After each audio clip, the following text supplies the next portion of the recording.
Funcionamiento celular. Todas las células tienen cromosomas formando cadenas de ADN dispuestas de una forma determinada. Los virus, que no se consideran células, no tienen cromosomas, sino una simple cadena de ARN o ADN. Las bacterias no tienen núcleo definido y por eso se llaman células procarióticas. Sus cromosomas están repartidos por el citoplasma sin orden aparente. Pero las células que forman los tejidos de plantas y animales son eucarióticas, es decir, tienen un núcleo bien definido en cuyo interior se encuentran los cromosomas.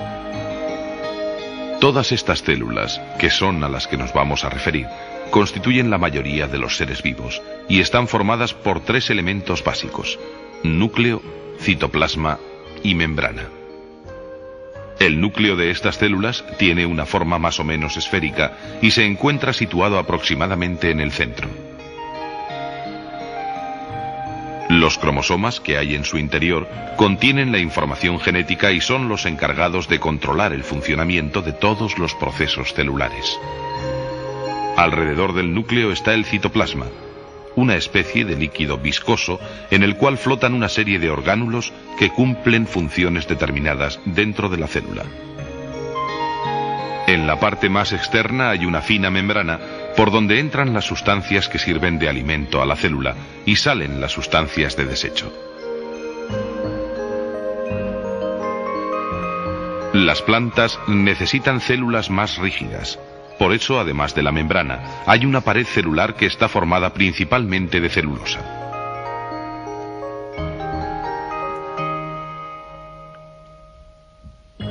El comportamiento de las células, ya sean vegetales o animales, es similar al de una factoría. En el núcleo de la célula hay una especie de ordenador que controla toda la actividad celular, desde la asimilación del alimento hasta la reparación de la membrana.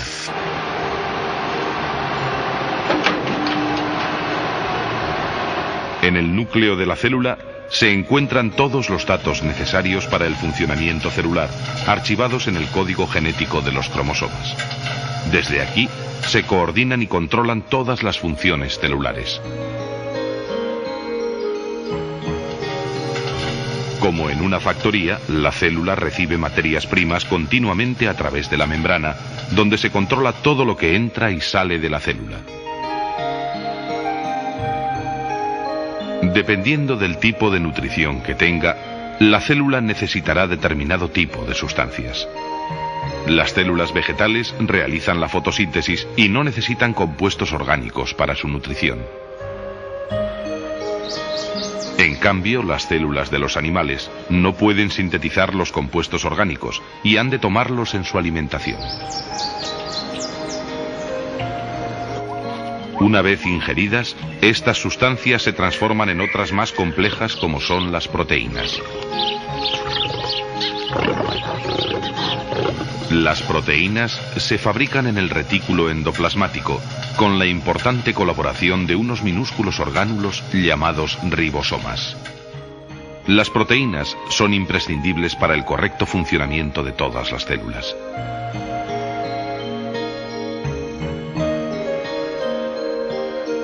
El aparato de Golgi interviene en la síntesis de algunas proteínas y también transporta y almacena diversas sustancias.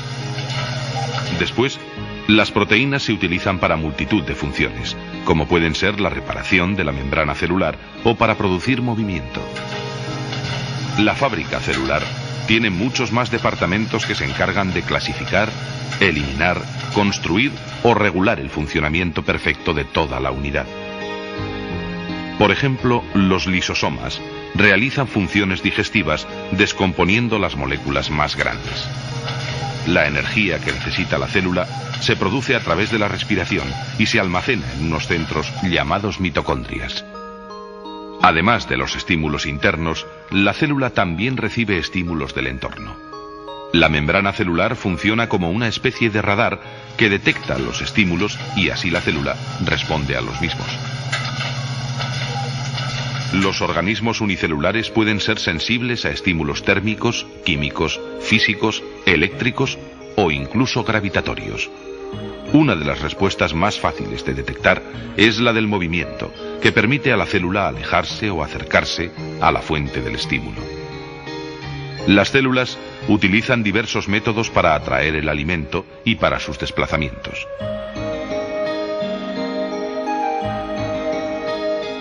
Muchas células tienen una especie de pelillos de distinto tamaño que utilizan para el movimiento y captura del alimento que hay a su alrededor. Pero existen otras formas de movimiento como la contracción o la emisión de pseudópodos que utilizan las amebas y algunas de las células que componen la sangre.